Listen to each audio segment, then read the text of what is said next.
listening to the National Media Archive. To learn more or volunteer, go to nationalmediaarchive.com. How does nearly half the gasoline on the U.S. East Coast actually get there? If you picture tanker trucks crisscrossing highways, think bigger. The answer is the Colonial Pipeline, a 5,500-mile network stretching from Texas to New York, moving 3 million barrels of refined oil products every day. That's gasoline, jet fuel, heating oil, the lifeblood of households, airports, and industries across 14 states. Since 1962, Colonial's 3 main tubes have been more than just pipes. They're a critical infrastructure backbone. Imagine the circulatory system in your body. Cut off an artery and the effects ripple everywhere. Now, what happens when someone threatens to choke that artery? That's where our story begins. You see, pipeline systems rely on 2 technical elements: operational technology, OT, which physically moves fuel, and information technology, IT, which handles data and control. Both are crucial, but both are vulnerable. So if you've ever wondered why gas prices spike or lines form at the pump overnight, it's not just economics. It's about the unseen veins beneath our feet. But what if those veins are sabotaged? Let's journey into the cyberattack that brought the Colonial Pipeline to its knees. May 6th, 2021. Hackers breached Colonial Pipeline's IT systems, stealing over 100 gigabytes of sensitive data in just 2 hours. Let me ask, how could this happen so quickly? Well, 3 technical terms: VPN, leaked credentials, and multi-factor authentication, or a lack thereof. Picture a VPN, or virtual private network, like a tunnel into a city. If the gate is old and the guards are asleep, anyone can stroll in. Colonial's attackers exploited an inactive VPN account, one that should have been decommissioned, paired with a password already floating around the dark web. Now, you might be thinking, aren't VPNs supposed to be secure? That's true, when managed right. But legacy VPNs are all or nothing. Once inside, you've got the keys to every room, not just the front door. Without multi-factor authentication, think of it like a bank asking for both your card and your fingerprint. The attackers waltzed in unchallenged. This is the setup for disaster: weak digital doors and missing locks. But what did the attackers do next? Let's look at the ransomware that followed. The next morning, Colonial Pipeline employees logged in as usual, only to be greeted by a chilling message: "Welcome to Dark Side. Your computers and servers are encrypted."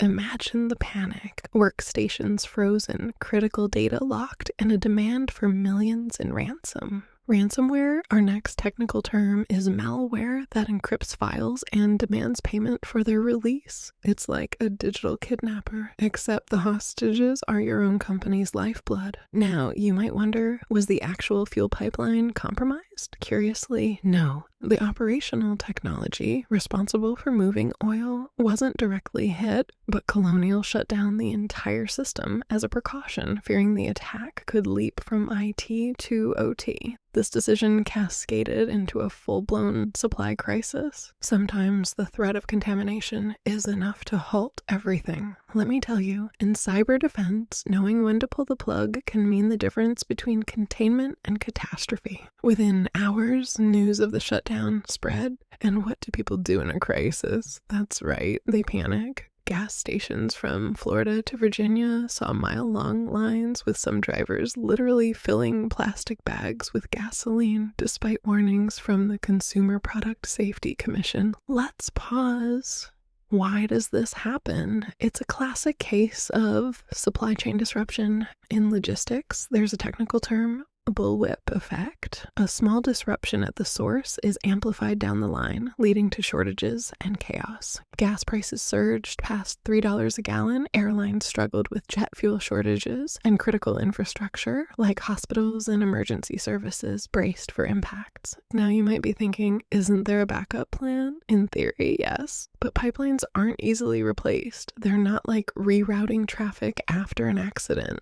This was a hard lesson in how interchangeable intertwined digital threats and physical realities have become. So, who's behind this digital heist? The answer? DarkSide, a Russian-speaking group running what's known as ransomware as a service. Think of it as a criminal startup. You pay a fee to use their hacking tools, then split the profits. DarkSide keeps around 25%. Now, here's the twist. DarkSide claims they're Robin Hoods, refusing to target hospitals or nonprofits. But make no mistake, this is sophisticated cybercrime, not altruism. Two technical terms, affiliate model and blockchain. The affiliate model lets multiple attackers use the same ransomware code. Blockchain, meanwhile, is the technology behind cryptocurrencies like Bitcoin, which is how ransoms are paid and laundered. You might be asking, how do these groups evade law enforcement? Cryptocurrencies provide anonymity, and the global internet gives them reach far beyond borders. But as we'll see, even criminals can slip up, and the FBI was watching. Faced with encrypted systems and national panic, Colonial Pipeline's CEO made a controversial choice: pay a $4.4 million ransom in Bitcoin. Now, would you have done the same? It's a dilemma. Paying may restore operations quickly, but it also fuels more attacks by making crime profitable. There are two critical concepts here: decryption key, the digital code to unlock files, and incident response. Colonial had invested $200 million in IT, but had no plan for ransom negotiations. Now you might be thinking, why not call the government first? Colonial did notify the FBI, but the decision to pay was made internally under immense pressure to restart fuel flow. It's easy to judge in hindsight, but in the moment, every hour meant millions lost and millions affected. This episode sparked fierce debate on whether ransom payments should be outlawed. But let's see what happened next. With fuel supplies dwindling, President Joe Biden declared a state of emergency across 17 states, unlocking emergency rules for transporting fuel by road, rail, and sea. This is what's called regulatory relief, cutting red tape so aid can move faster. Meanwhile, Colonial scrambled to restore operations, working with cybersecurity experts from Mandiant and law enforcement. Their technical focus, separating infected IT from operational technology and verifying that control systems were uncompromised. Have you ever wondered what it takes to restart a pipeline? It's not just flipping a switch. They had to ensure that every digital system was clean, lest ransomware resurface. After 5 tense days, the pipeline slowly came back online.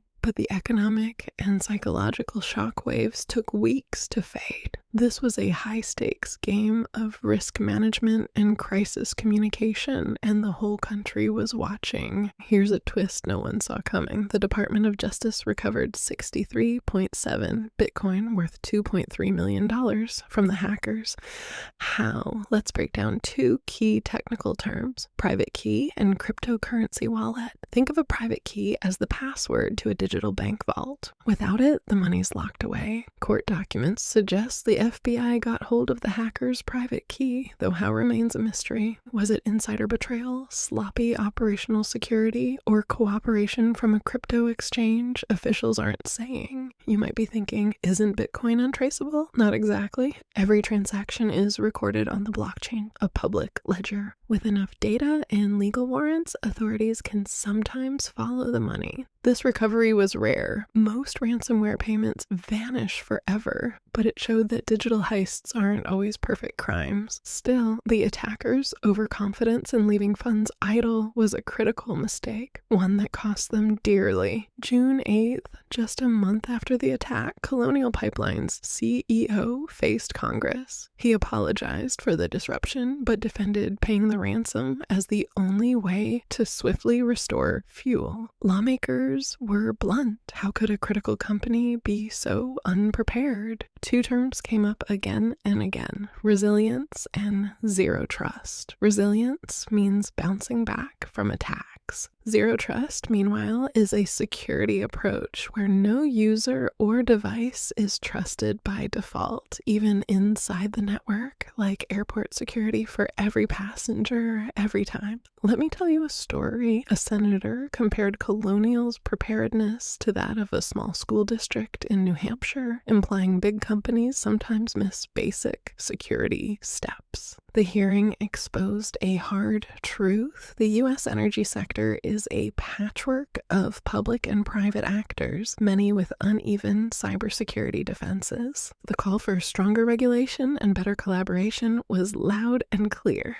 But would it be answered? Now, 2 years later, has the Colonial Pipeline attack changed cybersecurity? Sadly, not as much as you might hope. While attention soared and budgets briefly ballooned, ransomware and attacks on operational technology have only increased. Let's clarify two concepts: attack surface, the sum of all possible entry points for hackers, and security fatigue, the weariness from constant alerts and tool overload. You might be thinking, don't new tools make us safer? Not always. Spending millions on security software doesn't help if fundamental weaknesses, like weak passwords or outdated VPNs, persist. The real solution? Proactive, tailored defenses. There's no one-size-fits-all. A big bank and a small industrial firm need different approaches. Accepting this is the first step to meaningful improvement. Every day can be a pivotal moment in cybersecurity if we choose to learn, adapt, and confront the challenge head-on. Thanks for joining me on this journey through the Colonial Pipeline saga.